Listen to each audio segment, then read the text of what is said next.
Hai Sobat Herald, kembali lagi dalam program Ruang Tamu dan hari ini saya Ibnu Katsir akan memandu Ruang Tamu kali ini dan hari ini kita sudah kedatangan salah satu tokoh yang istilahnya lagi viral juga. Ini berkaitan dengan kebakaran di DPR Kota Makassar dan saya sudah bersama Pak Adi Akbar SPD MM. Anggota DPR Kota Makassar, Komisi D. Apa kabar Pak? Alhamdulillah, baik sehat. Alhamdulillah. Sehat ya? Sehat, alhamdulillah. Walaupun kemarin masih terbayang-bayang. Memang kalau kita lihat kemarin itu kan viral di mana-mana ya. Apalagi kan Makassar tuh salah satu kota yang istilahnya kalau di urutan netizen itu paling besar impact-nya karena pertama yang membakar kantor DPR Kota Makassar itu di Makassar. Makassar, betul. Akhirnya menyusul ke daerah-daerah lain. Dan itu kan pasti semua orang geleng-geleng kepala ini warga Kota Makassar.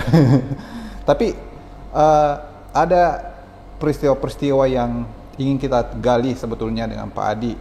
Panggil Pak Adi atau siapa ini Pak Akbar? Akbar Daeng. Oh, Akbar Daeng atau Daeng Akbar? Akbar Daeng. Akbar Daeng.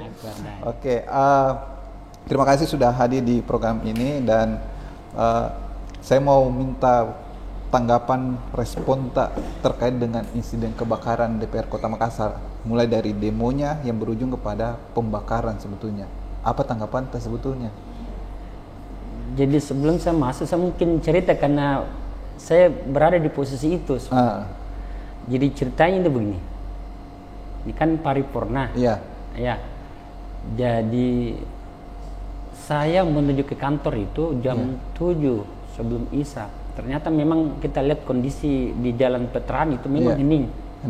Nah, cuma memang pada posisi itu ada satu orang yang pas depannya man itu yang pas belokan yang mengarahkan kita untuk tidak lewat Hertasning. Jadi saya belok ke menuju ke Alauddin untuk lewat di samping lapas untuk menuju ke kantor. Pada waktu itu saya WA staff, saya mau parkir di belakang, jangan sampai ada demonstrasi gitu. Bagaimana terbuka itu pintu yang kecil? Pintu kecil. Jawabannya ini staff terbuka. Ya saya rencana mau parkir di situ. Tiba-tiba hampir sampai karena kebetulan macet juga. Saya dikabari lagi bahwa aman di depan. Setelah saya dilewat di depan, ternyata memang aman. Ini. Jadi saya parkir berjalan.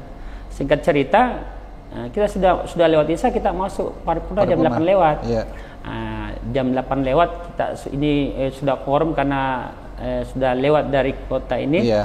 28 26 ya. Kita mulai paripurna, sudah bisa dimulai paripurna. Pas setelah pembacaan Pak Wali, pembacaan Pak Wali itu sudah selesai, sudah selesai dibacakan, datanglah Ibu Wali. Dia agak telat menyampaikan informasi terkait kondisi yang ada demonstran di depan kantor itu. Mulai kita panik sedikit. Kenapa? Setelah dicek ternyata demonstran sudah masuk di area pagar gitu ya. Oh, jadi itu posisinya masih berlangsung? Masih berlangsung kita paripurna. Iya, setelah itu ternyata ada kabar bahwa demonstran sudah membakar kendaraan yang depan kantor itu yang terparkir di luar. Kita sudah mulai panik. Kita mengamankan, jadi Pak Wali kita amankan di posisi ruangan yang di sampingnya paripurna itu. Setelah itu kita turun melirik ke bawah. Nah, memang kekhawatiran kita jangan sampai dia demonstran naik sampai ke ruangan paripurna. Maka kami dan staf-staf itu menghalau di posisi tangga dengan memasang kita di kursi dengan lemari dengan meja dengan harapan dia tidak masuk ke dalam, menerobos. Kita bisa halau. Hasil ternyata ada beberapa saran dari teman, bagaimana kalau kita evakuasi sama teman-teman lewat di pintu di belakang. Nah, setelah dicek ternyata bisa. Maka beberapa kadis dan staff itu yang ikut paripurna kita arahkan untuk lewat di belakang semua. Singkat cerita, setelah kita evakuasi, saya sama juga Abe yang almarhumnya turun evakuasi. Saya turun bawa dampingi Pak Wali sampai dia sudah pergi. Dan saya di posisi itu sama dengan saya punya Pak Ketua, Pak Ketua Pak Waka, Ketua PKS wilayah. Dia mengajak saya untuk ikut pergi mengungsi begitu. Lewat belakang juga? Ya lewat belakang juga. Saya temani karena namanya kita, saya juga harus kawal sebagai kawal. Setelah saya kawal sampai di Depto 23 itu di Meksiko itu, saya telepon saya punya anggota yayasan Akbar Raeng, tolong jemput saya di ini, di Depto 23, nanti kita sama-sama ke kantor lagi.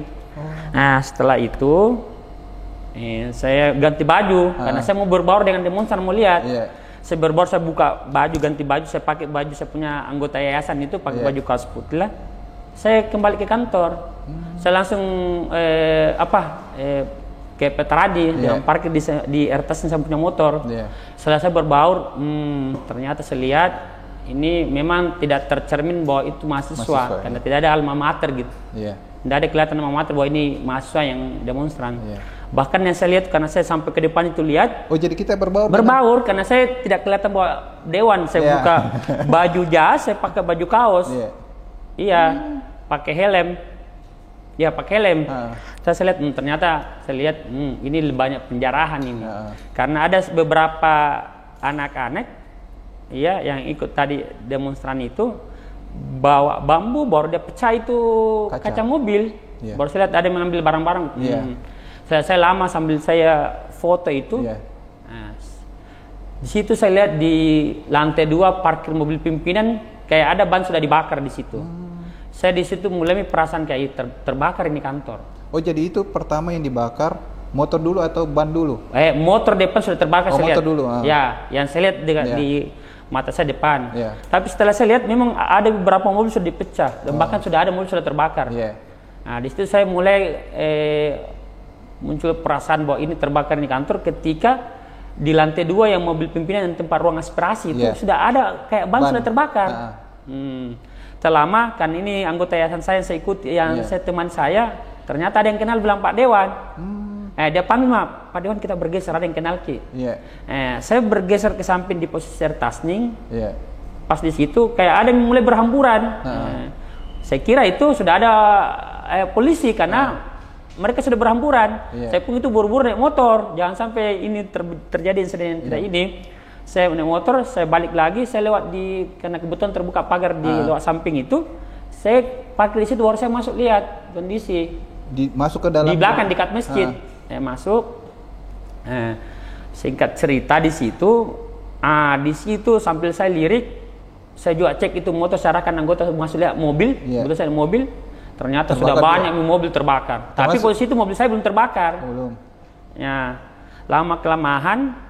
Saya kaget tiba-tiba di hubungan kantor itu yang atap paling atas mulai terbakar. Sudah mulai besar api. Dari mana ini sumbernya api? Kenapa? Karena di samping itu belum ada gedung terbakar di samping. Yang di bawah itu belum ada terbakar. Tiba-tiba di atas. Tiba-tiba sudah besar api di atas. Nah, di situ besar api mulai kelihatan beberapa orang yang minta tolong, angkat tangan. Dan saya lihat pada saat itu kalau kurang lebih 7 orang. Di atas. Maka ada yang beberapa arahkan loncat saja, depan terbakar loncat. Iya, jangan Pak Dewan, ada yang bilang jangan loncat. Kenapa? Karena itu tadi posisi api sudah besar. Saya pun itu sudah gelisah. Saya masuk area, sudah ada yang memberanikan diri untuk loncat. Iya, kita sambil evakuasi. Setelah itu, ini juga yang saya bawa ke rumah sakit itu, dia loncat, semua loncat. Nah, sempat saya ajak warga, karena kebetulan banyak yang menonton di belakang saja. Ayo, kenapa kalau kita kompak pukul mundur kini aksi supaya dia mundur juga. Saya berteriak sampai saya tanya, berhenti itu, ini banyak rumah warga loh di samping, jangan sampai persoalannya rumah warga juga terbakar. Lama kelamaan begitu, saya juga sudah miris lihat ini kodang yang loncat, belum ada bisa evakuasi tolong, jadi saya angkat, saya tanya itu anggota yang cari mobil, dapat mobil, saya angkat nih keluar, saya evakuasi. Mobilnya siapa dipakai? Warga. Iya, kalau tidak salah, mobil hitam, saya angkat warga, saya bawa ke rumah sakit. Ya, ternyata sudah ada yang tadi Satpol PP yang juga loncat di situ. Cuma disuruh pulang pada waktu itu, dia langsung saya marah-marah. Jangan kita suruh pulang, ini gawat, ini anggota ini kantor yang terbakar ini. Ini korban semua, jangan. Jadi saya marah-marah, saya bertahan, jangan. Jadi katanya Pak ini sudah full, sudah ada itu yang tandu-tandunya itu. Jadi saya langsung berinisiatif suruh ambil ini yang kursi tunggu. Saya ambil, saya kasih turun, baru saya langsung tanya, panggil doktermu. Lah masih ini bertahan, saya langsung telepon Bu Kadis. Di rumah sakit mana itu? Di Kristalina. Oh, Kristalina. Ini kan itu paling dekat. Iya. Jadi alhamdulillah tidak lama itu ada dokternya. Iya. Saya tanya, saya jelaskan langsung dokternya dengan cepat langsung merespon. Nah, alhasil setelah itu sudah beberapa itu kita ini. Nah, lama kelamaan ada lagi dengar kabar. Kan saya dekat sekali sama Abai ini. Saya dekat. Ada sampaikan bahwa di mana posisinya Abai. Ini meninggal ini di Balang Baru. Katanya dia sudah rumah sakit. Saya agak tenang di situ. Berarti aman ini. Aman. Iya. Karena Karena dikata di rumah sakit. Berjalan saya ini evakuasi semua ini yang meninggal yang saya evakuasi itu yang kasih kesra. Itu mulai kayak ini tidak tertolong ini kenapa darah sering keluar terus dari hidung sama mulut. Tidak tertolong ini. Setelah kurang dia wafat. Nah, tiba-tiba ada keluarganya ini Abai datang ke ada keluarga cari dan di mana. Saya panik juga, saya langsung tanya, telepon sama rumah sakit yang ada di sekitar ini, kita tanyakan di mana Abai. Ternyata tidak ada kabar bahwa Abai di rumah sakit. Saya mulai panik karena kebetulan sudah itu hari sudah jam berapa, hampir jam 12, setengah 12 ya, jam 11. Sudah ada juga datang keluarga untuk disuruh saya pulang karena juga panik. Pas saya mau kembali ke kantor lihat pastikan Abai di mana. Ternyata Abai itu terjebak di atas. Di lantai 2. Di lantai 2. Saya pikiran itu Abai tidak naik karena sama-sama kantor evakuasi Pak Wali. Iya, ada di samping gitu ya. Ternyata dia. Nah, itu ceritanya. Tapi pada saat yang kita berada di dalam ruangan itu, memang anggota DPR itu semua panik atau bagaimana sebetulnya kondisinya di dalam? Memang kita panik, tapi kita posisi itu bertahan bagaimana kita halu ini tadi demonstran tidak sampai ke ruangan paripurna. Makanya banyak inisiatif kasih keluar kursi, ada kasih keluar meja, ada kasih keluar itu lemari untuk menghalu tadi posisi tangga supaya kita bisa tahan halo supaya tidak langsung ini. Iya. Kan itu yang beredar juga di pertanyaan netizen kan, banyak yang bertanya kok aksi seperti ini kayak misalkan tidak ada informasi pemberitahuan ke anggota DPR bahwa akan ada aksi begini. Tapi memang kan kalau kita lihat kan yang tadi disampaikan, ini masa yang tidak jelas sebetulnya. Datang tiba-tiba langsung memang membakar. Makanya kan biasa gini kondisi begini bila banyak demonstran. Iya, kita tidak sampai habis pikir itu bahwa terjadi seperti itu. Iya. Makanya kan tadinya itu demonstran mulai dari jam 1 siang memang sudah ada info begitu. Iya, kita kan jadwal paripurnanya jam 7 memang itu sudah dibaguskan. Dan memang kondisi memang tidak ada tidak ada kelihatan demonstran pada saat jam itu. Iya, tidak ada. Dan ada juga beberapa pengaman intelek tuh, ada yang saya lihat itu yang pakai loreng yang kata kalau tidak salah itu yang satu bunga itu kita sama-sama di ruangan. Bahkan saya lihat sempat dia menelpon, dia kasih Pak Wali tapi tidak tahu seperti apa yang komunikasinya. Iya, pada waktu itu memang itu yang terjadi. Jadi kondisinya sekarang ini apa yang tersisa dari DPR? Habis, iya, habis kecuali itu musola. Kecuali musola itu. Iya. Barang-barang itu kemarin saya datang cek. Mobil kurang lebih 68 terbakar. Iya. Kemudian barang-barang saya lihat habis dijarah semua. Iya. Dan memang kelihatan bahkan di TikTok itu kelihatan sekali orang-orang itu. Iya. Mobil tak? Habis juga hangus terbakar di kelas. Tidak sempat juga diambil. Sempat begini. Sempat saya punya anggota yayasan itu masuk. Iya. Ditanya itu orang tolong dijaga di mobil. Iya, sempat masuk ada videonya dikasih lihat dikirimkan ke ini kondisi mobil belum terbakar. Iya. Belum terbakar itu ternyata saya hangus juga. Iya. Memang saya lihat itu tadi. Memang ada kalau saya karena rata-rata itu yang melakukan aksi bukan mahasiswa. Yang memang mungkin ambil kesempatan. Iya, betul. Iya. Kenapa saya bilang ambil kesempatan? Mataku sendiri lihat itu udah rusak mobil. Dia pukul baru dia ambil barang di dalam waktu saya baru di depan. Iya, jadi saya memang bukan. Susah mau ini kenapa? Itu tadi bukan mahasiswa. Itu mungkin juga pertimbangan kenapa anggota DPR tidak mau menemui massa. Kan ada yang bertanya, kan itu banyak anggota DPR, ada lagi Pak Wali di dalam. Kenapa tidak menemui massa? Nah, mungkin karena kondisinya seperti itu ya. Itu juga yang terbayang di pikiran saya. Kenapa kita tidak ada berani? Karena tadi ini pasti anarkis ini. Betul. Kenapa? Karena itu tadi. Karena kok barusan saya lihat dia berani mendobrak pagar masuk. Betul. Iya. dan itu pun laporannya dari Satpol PP, rawan ini Pak. Kenapa? Karena dia menerobos.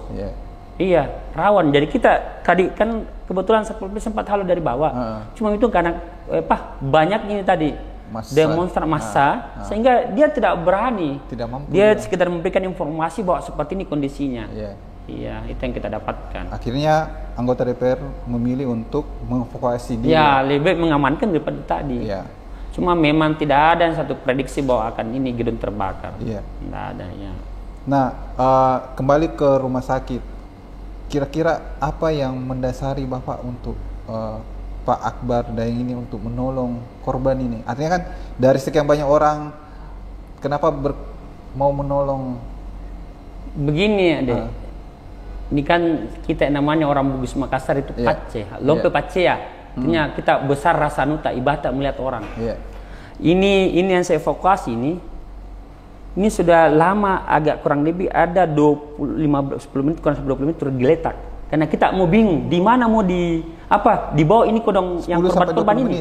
10 sampai 20 menit. Nah, setelah itu ternyata belum ada evakuasi, saya langsung beranikan angkat ini. Saya ajak itu beberapa orang angkat, kita angkat. Kebetulan saya punya anggota yayasan itu cari mobil. Alhamdulillah udah dapat. Saya angkat nih evakuasi, bawa mobil. Saya kurang angkat di belakang, baru saya langsung naik mobil. Kenapa ini tadi? Belum ada ambulans, tidak ada satu kendaraan yang bisa dipakai. Kita coba tanya warga di sekitar, berat. Tapi kalau sebelum ada lewat, alhamdulillah itu saya punya anggota yayasan langsung tahan dan tolong kita. Itu luar biasa itu pada waktu itu. Saya angkat kurang lebih mobil karena 2 orang bisa dinaik. Saya bawa 2 orang. Tapi kondisinya waktu itu korban? Sudah berlumuran darah, memang mukanya parah saya lihat. Ya, makanya itu yang langsung saya cepat evakuasi. Dan itu yang paling parah. Iya, sama satu yang ininya berdarah juga. Ya, namun yang clean service itu. Oh, waktu kejadian itu ada berapa yang kita lihat? Kalau ada kurang lebih ada korban. 5 pada waktu itu saya lihat. Tapi yang paling parah ini paling parah yang saya evakuasi. Iya. Yang tadi yang saya lihat ini saya pikir anggota dewan. Karena ada kebetulan mirip-mirip dengan teman. Setelah saya bawa, saya perhatikan ternyata bukan. Dia kasih keterangan dari kecamatan itu. Ujung Pandang. Ya, ujung Pandang. Oke. Jadi habis nilai semua yang paling. Habis. Iya, di kelas kan. Kan ambil saja hikmahnya, jadi pembelajaran. Jadi berkantor di mana sekarang? Ini belum ada informasi yang update yang mana, tapi kemarin kita waktu paripurna kita lewat Zoom. Iya. Tapi kerja tetap jalan. Tetap jalan. Iya, kita tetap jalan komunikasi terus. Iya. Tinggal memang kita mudah-mudahan dalam waktu dekat ini sudah ada tempat yang bisa kita pakai untuk kita menerima ini. Iya. Tapi informasinya sudah ada tempat yang mau ditempati. Kemarin kalau saran-saran ada sih, baik itu di GTC maupun di kantor balai kota, tapi kan belum ini. Iya. Tapi kita menunggu. Tapi kita masih tetap intens komunikasi di grup. Iya, terkait dengan perkembangan, terkait dengan kegiatan-kegiatan, update. Turun ke masyarakat, tetap jalan ya. Tetap jalan. Itu nomor 1. Iya kan, itu nomor 1. Wakil rakyat. Iya. Ini kan yang ditanya-tanya sama netizen, terbakar kantor DPR Makassar, berarti nambah ke kantor ini. Tetap sama. Iya. Tetap jalan ya. Iya. Saya berharap kejadian ini baik itu untuk mahasiswa maupun untuk warga. Ini jadikan pengalaman. Jangan sampai terulang. Kenapa? Karena tadi banyak yang korban yang tidak berdosa, yang tidak tahu apa-apa. Iya. Dan kalau berpikir untuk bagaimana, mungkin karena jiwa-jiwa semangatnya yang luar biasa, tapi itulah dipertimbangkan. Iya, dipertimbangkan. Kenapa? Karena jangan sampai yang tadinya tidak ada di niat untuk itu cuma karena semangat atau mungkin ikut-ikutan, dapat lagi provokasi yang mungkin tidak bisa diimbangi. Terjadi ini, saya berharap seperti itu. Ini kan yang banyak ditangkap kan kemarin, ada yang cleaning service, buruh, mahasiswa kan cuma 2. Itulah. Selebihnya itu ya banyak penumpang gelap. Ya, betul. Iya. Dan memang harus menyampaikan secara damai ya. Ya, betul.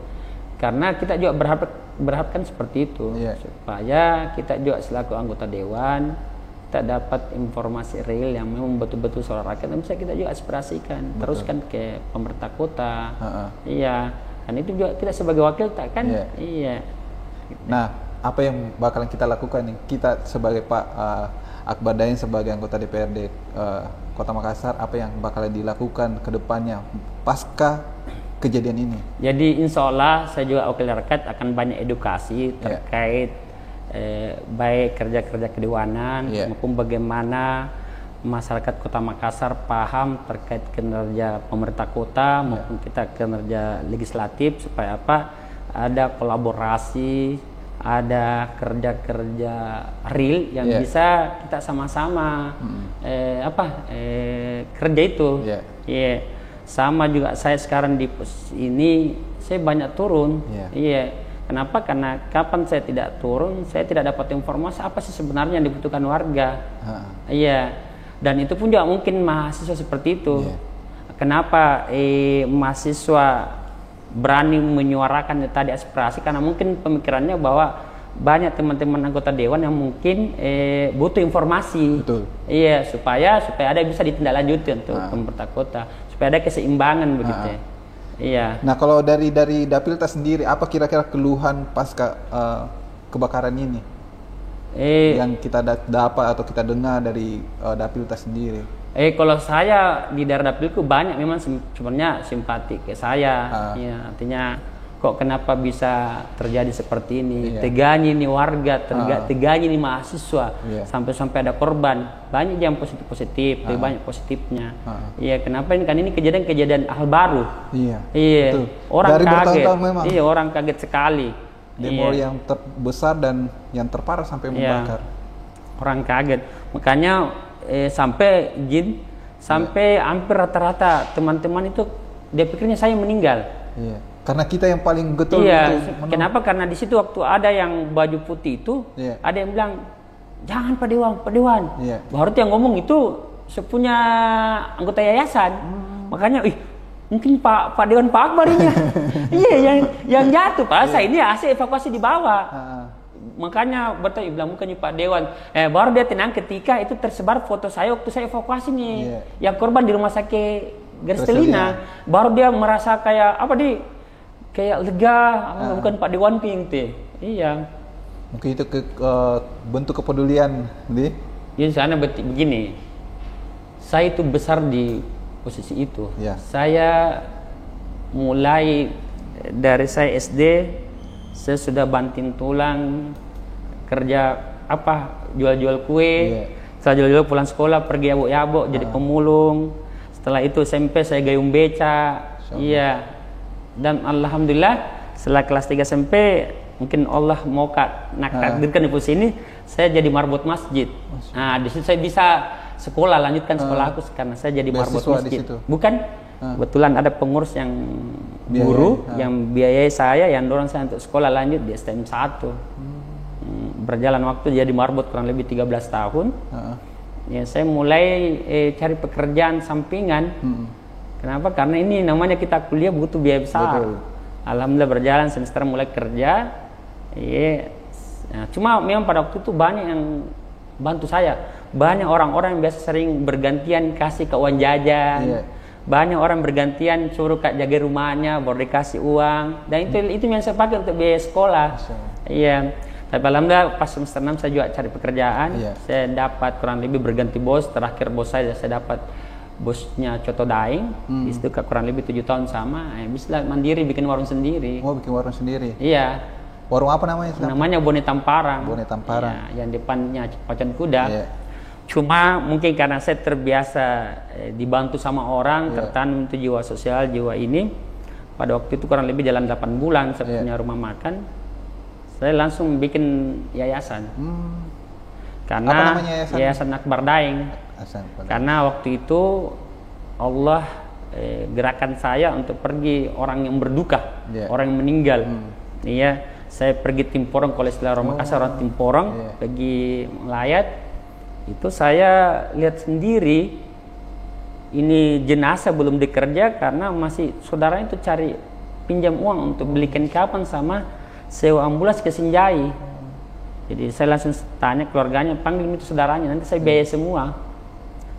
Kurang lebih 2 juta, saya langsung telepon kakak, ambilkan uang di kasir 2 juta, saya mau belikan kapan sama sewa ambulans. Setelah datang kakak ambil uang, saya kasih keluarganya, ini pakai. Pada waktu itu setelah berjalan 1 minggu saya harus ini bikin yayasan. Saya tidak mau Dari melihat, situ? ya, saya tidak mau melihat ada warga yang tidak mampu. Yeah. Persoalan ini, nah orang tidak lambat diurus jenazahnya. Jadi saya tanya, setelah saya ternyata ada tabuhan ke 60 juta, saya cicil mobil Afifi untuk branding jadi ambulans. Selesai branding, saya beli juga kursi kurang lebih 200 pada waktu itu. Saya tanya Pak RW-nya, Pak RW itu tahun 2018 Agustus kalau tidak salah. Kalau ada warga yang meninggal, jangan dibebani. Nanti saya tanggung biayanya, mulai dari kedukaannya sampai taksianya. Alhamdulillah berjalan. Luar biasa. Yang Allah perlihatkan ke saya, dari satu warung jadi 4 dalam jangka 1 tahun. Masya Allah. Yang konsep berbagi, yang konsep menolong orang. Nah, di situ saya tambah yakin. Yakinku di situ ternyata ketika kebiasaan berbagi ini saya lakukan, Allah perlihatkan langsung dan saya rasakan dibalas langsung tunai. Iya, itu tadi dari bikin yayasan dari tidak ada modal, karena saya tidak pakai modal memulai usaha, tidak pakai modal sepersen pun, cuma modal tetangga pinjam uang. Iya, sehingga itu membentuk rasa syukurku karena Allah kasih. Allah berjalan begitu kurang lebih jalan 3 tahun. Saya diiming-iming masuk partai. Siapa yang tawarkan? Ketua PKS, Pak Nur Faruk untuk datang silaturahmi, untuk ajak masuk di partai. Pada waktu itu saya menolak, tidak ada basic di politik dan saya tidak mau. Kebetulan karena saya sudah bikin yayasan, saya coba silaturahmi sama saya panggil semua teman-teman yayasan, ada tawaran begini, ada pertimbangan enak kalau masuk politik, terkait dengan kegiatan-kegiatan sosialmu bisa lebih kau sebarkan, lebih banyak orang bisa rasakan. Saya pertimbangkan pada waktu itu. Setelah muncul kata hatiku, Akbar boleh masuk politik dengan catatan kalau terpilih jangan ambil gajinya. Itu ada terbesit dalam hatiku. Maka yang saya sampaikan seperti itu, saya panggil lagi tuh pengurus yayasan. Oke, saya terima tawaran masuk dengan catatan kalau saya terpilih itu gaji tidak boleh ke saya. Ke yayasan. Ke yayasan, kembali ke warga. Sampai sekarang ini. Iya, alhamdulillah jalan. Jadi alhamdulillah setelah itu saya sampaikan sama Pak Ketua, insya Allah. Tapi saya bahasakan saya mau ikut caleg ini, tapi dengan catatan tidak boleh ada incumbent di situ. Saya tidak mau pecah piringnya orang. Saya merasa tidak enak. Nah, pada waktu itu mungkin itu jalan Bu Yeni selaku di posisi dapil 5 naik di provinsi. Mungkin ini jalannya sesuai dengan saya punya niat yang ini. Alhamdulillah tidak ada incumbent dan posisi itu saya nomor 1. Dan itu pun saya sampaikan sama warga. Saya begini sama warga, Ibu semua, saya ajak kita sama-sama jadi donaturnya ini Yayasan Akbar Daeng. Jadi ke semua donaturnya, tapi saya tidak minta uang tiap bulan. Cukup kita sedekahkan suara dengan pilih saya. Dan insya Allah itu menjadi donatur tetap selama saya duduk di dewan nanti. Dan alhamdulillah terpilih. Suara terbanyak dapil 5. Alhamdulillah yang itu tadi. Jadi saya sampaikan, ini niatku begini untuk itu tadi. Bagaimana kita sama-sama besarkan yayasan dan insya Allah ini besar. Makanya alhamdulillah kita tiap tahun itu bagi beras sesuai dengan gaji. Jadi kemarin kita bagi beras kurang lebih berapa itu untuk tadi. Jadi alhamdulillah setiap tahunnya saya habiskan di gaji. Dan saya juga punya program itu tiap bulan harus ada 10 paket yang dibagikan ke orang miskin ekstrim. Ini sudah jalan. Jadi kita sudah berapa tahun? Itu jalan setelah saya terpilih. Setelah saya terpilih sudah ada gaji. Tapi untuk berbagi tiap 10 paket sebulan itu di luar daripada itu tadi bantuan kelengkapan, mobil itu kan ini terus jalan nih. Tapi ini tiap hari Minggu sembari saya dengan aspirasi tiap 10 KK dalam 1 bulan. Masya Allah. Itu harus gitu, wajib dikeluarkan dari gaji itu. Jadi mungkin itulah yang menjadikan Pak Akbar Daeng mulai dari bawah sampai akhirnya diamanahkan menjadi seorang anggota DPR Kota Makassar. Makanya orang bilang, kenapa ini ada orang terbakar mobilnya kita ketawa? Kenapa ini tidak ada apa? Tidak ada saya berkeyakinan bahwa karena Allah anggap mampu makanya kita dibakar mobil untuk uji nilai kesabaran Mana ada tukang becak yang ada mobil terparkir di situ? Iya. Kan tidak ada. Mana ada orang aneh yang ada, berarti kita Allah nanggap mampu untuk baru diuji kita di. Iya. Nah, saya makanya enggak, kenapa mesti dirisau? Kebutuhan kah? Kan semua punya waktu, punya masa kan. Nah, luar biasanya kita karena Allah masih kasih nilai kesabaran. Ya luar biasa nilai kita Allah masih kasih nikmat bersyukur. Iya. Iya. Dan saya syukur itu karena Allah kasih ketenangan. Iya, sehingga untuk menerima itu semua. Iya. Ada kan yang stres. Dah luar biasa. Itu tadi Sobat Herald. Mungkin ada yang mau kita sampaikan kepada masyarakat, baik itu dari topik kita yang pertama yang soal kebakaran, dan yang kedua adalah berbagi menjadi kunci kita untuk istilahnya diangkat derajat lah. Baik, makasih banyak. Izin untuk warga Kota Makassar, terutama yang lihat ini kegiatan podcast, saya berharap untuk mari jaga ini Kota Ta. Ya. Siapa lagi yang kita mau minta jaga kalau bukan kita semua. Ya, jadi ketika mungkin ada isu-isu terkait itu, mungkin kita orang yang paham untuk menasehati bahwa apapun perbuatan baik buruknya itu ada balasannya. Apalagi kalau itu buruk, pasti sampai kapan pasti ketahuan. Betul. Ini jadi contoh ini yang kejadian di DPRD Kota Makassar.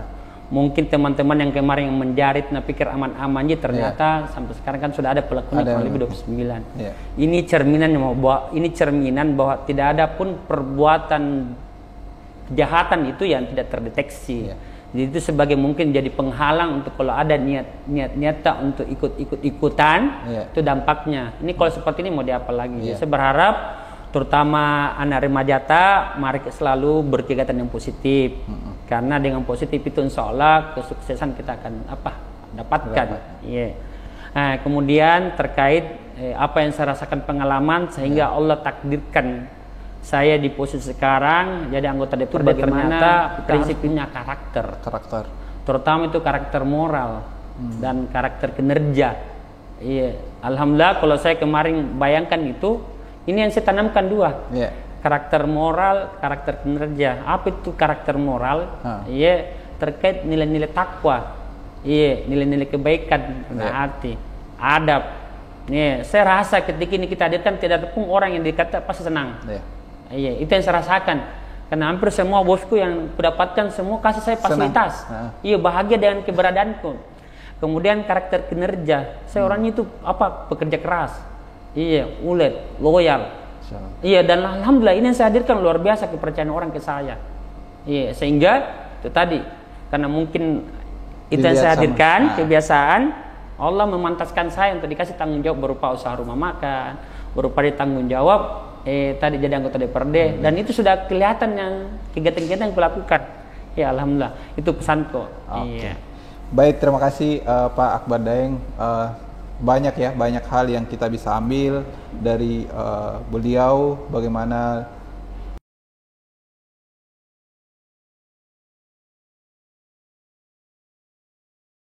lagi. Terima kasih Pak Akbar Daeng sudah datang di podcast kita di Ruang Tamu, dan sampai di sini podcast kita, dan kita akan bertemu di lain waktu. Terima kasih. Assalamualaikum warahmatullahi wabarakatuh. Waalaikumsalam.